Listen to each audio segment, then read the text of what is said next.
Hello student, आपका स्वागत है मेरे चैनल में। आज हम 10th क्लास का 1.1 का फर्स्ट सवाल सॉल्व करेंगे, जिसके लिए हमें डिजिट दी गई हैं ये, जिसमें हमें सबसे पहली डिजिट दी गई है 140 140। इसको हम सॉल्व करेंगे जिस तरह हम 6th 7th क्लास में सॉल्व करते आए हैं, इस मेथड से। इसे हम रफ कार्य में दिखाएंगे। 140 इसका हम एलसीएम लेंगे। सबसे पहले हम इसका सबसे छोटी सम संख्या से देंगे। 2 का 14 में करेंगे, 2 सत्ते 14 और 0 का 0। फिर 2 का करेंगे हम, क्योंकि 0 भी सम संख्या में आता है, तो 2 तिया 6 और बचा 1, 2 पंजे 10। अब आ गया ये 35। अब 35 विषम संख्या है, इसलिए हम इसका देंगे सबसे छोटी विषम संख्या से। 5 7 35। फिर हम देंगे 7 एकम 7। इससे हमें मिला हुआ है 2 गुणित 2 गुणित 5 गुणित 7। ये हमें मिला हुआ है, पर हम इसे रफ कार्य में दिखाएंगे। इसके लिए हम पहला सवाल जो हमें 140 दिया हुआ था, निम्नलिखित संख्याओं का अभाज्य गुणनखंड के गुणनफल के रूप में व्यक्त कीजिए।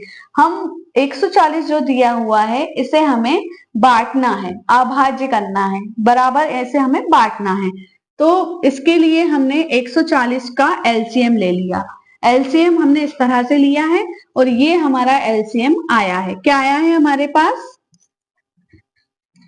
हमारे पास आया है 140 का जो गुणनफल आया है 2 गुणित 2 गुणित 5 गुणित 7। इसमें हमें गुणनफल के रूप में व्यक्त कीजिए लिखा है, इसलिए जितनी बार 2 है 2 के ऊपर 2 की घात लग जाएगी, क्योंकि 2 के 2 बार है। इसके बाद 5 के ऊपर 1 की घात लग जाएगी, इसके बाद 7 के ऊपर 1 की घात लग जाएगी। इस तरह से हम इसे अभाज्य गुणनखंड के रूप में व्यक्त कर सकते हैं। इसी तरह से हम दूसरा सवाल कर लेंगे, जो कि हमें दिया हुआ है 156। ठीक है, 156 के लिए भी हम इसी तरह से रफ कार्य में इसका एलसीएम ले लेंगे। 156 को भी हम तोड़ देंगे। इसके बाद लास्ट संख्या दी हुई है इसमें हमें 6, जो कि सम संख्या है। इसके लिए हम सबसे छोटी सम संख्या लेंगे। 2 सत्ते 14, बचा 1, 2 अट्ठे 16। फिर हम 2 से देंगे, 2 तिया 6, बचा 1, 2 इनाम 18। अब आ गया हमारे पास दोनों विषम संख्या 3 और 9। तो ये काय से जाएगा? विषम से ही जाएगा। 3 एकम 3 और 3 तिरका 9। फिर आ गया हमारे पास 13। तो 13 किसी भी पहाड़ी में नहीं आता है, इसलिए 13 एकम 13। इसी तरह से हमारी दूसरी संख्या थी 156, जिसका हमने अभाज्य गुणनफल निकाल लिया है और इसे हम इस तरह से अभाज्य गुणनफल के रूप में व्यक्त कर देंगे। तो 156 बराबर कितना आया है हमारा? 2 गुणित 2 गुणित 3 गुणित 13। इसमें 2 कितनी बार है? तो 2 बार है, तो 2 के ऊपर 2 की घात गुणित 3 गुणित 13। अब ये दोनों कितनी बार है? एक एक बार है, इसलिए इनके ऊपर 1 की घात लगेगी। इस तरह से हम दूसरा सवाल सॉल्व करेंगे।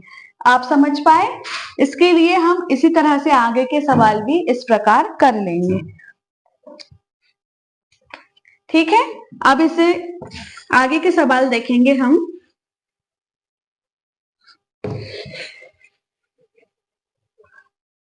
दी हुई है तीसरा हमारा सवाल दिया हुआ है 38 25 3825। लास्ट संख्या इसमें हमें विषम दी गई है। इसी तरह से हम रफ कार्य में इसे भी कर लेंगे। 38 3825। ठीक है, लास्ट संख्या देखी जाती है इसमें भी लास्ट संख्या दी हुई है विषम संख्या, इसलिए सबसे छोटी विषम संख्या से ही हम इसे सॉल्व करेंगे। ठीक है, फिर 5 से देंगे। ठीक है, 5 7 35, बचा 3, 5 6 का 30, फिर बचेगा 2, 5 25। ठीक है, फिर लास्ट डिजिट हमारे पास आ चुकी है 5, जो कि विषम संख्या है। ठीक है, फिर हम इसे सॉल्व करेंगे। 5 एकम 5, बचा यहाँ पे कितना? 2। ठीक है, 5 25, फिर बचा यहाँ 1, 5 तिया 15। अब लास्ट में आ चुका है हमारा 3, इसलिए यह 5 से नहीं जाएगा, 3 से जाएगा। 3 5 15 और 3 एकम 3। अब यहाँ पे आ चुका है हमारा 51, ये भी 3 से चला जाएगा। 3 एकम 3, बचेगा यहाँ 2, 3 साते 21। अब 17 आ चुका है। 17 किसी भी पहाड़े में नहीं आता है, इसलिए 17 एकम 17। ये आ गया है हमारा इसका अभाज्य गुणनखंड। तो इसका अभाज्य गुणनखंड हमारा क्या आया है, इसे हम रफ कार्य में लिखेंगे केवल। इसका अभाज्य गुणनखंड हमारा आया हुआ है 5 गुणित 5 गुणित 3 गुणित 3 गुणित 17। 5 कितनी बार दिया हुआ है, 2 बार, तो 5 के ऊपर 2 की घात, गुणा 3 कितनी बार दिया हुआ है, 2 बार, 3 के ऊपर 2 की घात, गुणा 17 कितनी बार है, 1 बार। ठीक है, इस तरह से हम ये तीसरा सवाल भी सॉल्व कर लेंगे। इसी तरह से हम लास्ट के 2 सवाल भी इसी तरह सॉल्व कर लेंगे। सवाल भी आप इसी तरह सॉल्व कर सकते हैं। Thanks for watching. इसी तरह से मेरी वीडियो देखते रहिए। मेरी वीडियो को लाइक करिए, सब्सक्राइब करिए और बेल आइकॉन को प्रेस करिए और शेयर भी कीजिएगा। धन्यवाद।